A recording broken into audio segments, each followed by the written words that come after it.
Hi guys. So आज माझे हात तुम्हाला दाखवणार आहेत की माझ्या बॅगमध्ये काय काय असतं. मलाही माहित नाहीये, फक्त माझ्या हातांना माहिती आहे की माझ्या बॅगमध्ये काय आहे. सो फर्स्ट गोष्ट याच्यातून निघाली आहे एक डायरी. हां, मी डायरी नेते कधी कधी सोबत. खूपच मोठी डायरी न्यायची मला सवय आहे, कारण खांदा दुखला पाहिजे माझा. त्यामुळे बघूया अजून काय आहे माझ्या डायरीमध्ये, बॅगमध्ये. याच्यामध्ये आहे मेकअपचा पाऊच. ओके, मी मेकअप करते पेशंट करता करता मध्ये, असं मला वाटतं. त्यानंतर त्यामध्ये आहे हा लिप बाम. एक एक गोष्ट दाखवून ओके लावून घेऊया आधी आपण. लिप्स ड्राय होत आहेत ना, त्यामुळे लिप बाम लावलं पाहिजे. फेकून देऊया, ठीक आहे, फुटला असेल तो. कंगवा, आता केस विंचरून घेऊया, विंचरलेले असतील तरी विंचरूया. हो, विचार करते मी आता अजून काय असेल माझ्या बॅगमध्ये.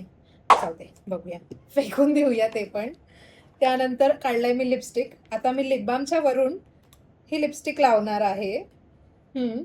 बस झाली मला लिपस्टिक. हां, आता लिपस्टिक पण ओके परत लावायची आहे मला.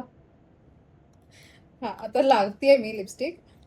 वाव, खूप छान शेड आहे, तुम्ही पण लावून बघा. त्यानंतर दुसरी लिपस्टिक आहे याच्यामध्ये, ज्याची जी संपत आली आहे, पण तरी मी लावणार आहे गाईज लिपस्टिक. बस झाली आहे. हां, खूप छान वाटतंय लिप बाम. त्यावर 2 लिपस्टिक तुम्ही पण ट्राय करा. ओ वाव, किती मस्त दिसतेय मी. वाव, मस्त. मेरे को तो ऐसा धक धक हो रहा है। त्यानंतर काय आहे माझ्या बॅगमध्ये, सापडत नाही गाईज. टिश्यू पेपर आलाय. स्वतः असं टिश्यू पेपरने तोंड पुसून टाकूया आपण, लिपस्टिक एवढ्या लावल्या आहेत त्या, म्हणजे कसं जरा छान दिसेल. तोंड पण पुसूया, म्हणजे ती लिपस्टिक सगळ्या तोंडाला लागली पाहिजे जी पुसली आहे आपण. सो अजून छान वाटेल तुमचा मेकअप.